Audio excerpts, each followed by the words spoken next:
नमस्कार. तुम्हालाही कधी असं वाटतं का, की तुम्ही स्वतःचेच सर्वात मोठे शत्रू आहात? रात्री झोपताना ओव्हर थिंकिंगची लूप सुरू होते. माझ्याने हे होणार नाही, मी तेवढा भारी नाहीये. आपण बाहेरच्या लोकांपेक्षा स्वतःला जास्त जज करत असतो. इम्पोस्टर सिंड्रोम आणि सततच्या सेल्फ डाऊटमुळे आपण स्वतःच्या प्रगतीचा स्पीड ब्रेकर बनतोय. बरोबर ना? तुम्हाला वाटतं हा फक्त आपलाच प्रॉब्लेम आहे, तर असं अजिबात नाही. युद्धाच्या अगदी आधी अर्जुनाची अवस्था कुरुक्षेत्रावर अगदी अशीच झाली होती.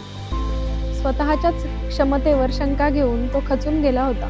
तेव्हा श्रीकृष्णांनी त्याला एक असा जबरदस्त रियालिटी चेक दिला, जो आजच्या काळात प्रत्येकाने ऐकण्याची गरज आहे. तर श्रीकृष्ण त्याला हा अत्यंत पॉवरफुल श्लोक सांगतात. उद्धरेदात्मनात्मानं आत्मानं अवसादयेत आत्मैव ह्यात्मनो बंधुरात्मैव रिपुरात्मनः. तर याचा सोपा अर्थ काय?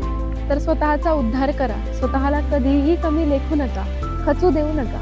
कारण तुमचं मनच तुमचा सर्वात मोठा मित्र आहे आणि तुमचं मनच तुमचा सर्वात मोठा शत्रूही आहे. आजच्या भाषेत सांगायचंच, आपला खरा प्रॉब्लेम बाहेरची कॉम्पिटिशन नाहीये, तर आपल्या आत चाललेला स्वतःलाच मागे खेचण्याची असलेली सवय आहे.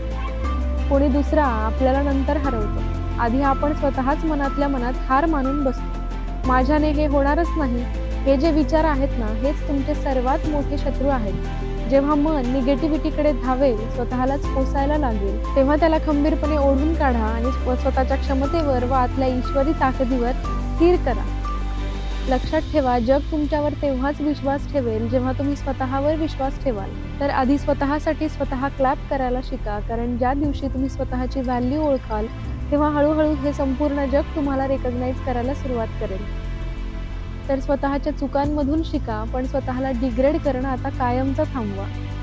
कारण परिस्थिती कितीही कठीण असली तरी कधीही हार मानू नका. Never accept defeat. बाहेर कितीही अपयश आलं तरी चालेल, पण आतून कधीच हारायचं नाही.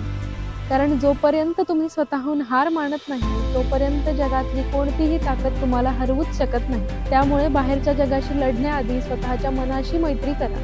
Be your on biggest cheerleader.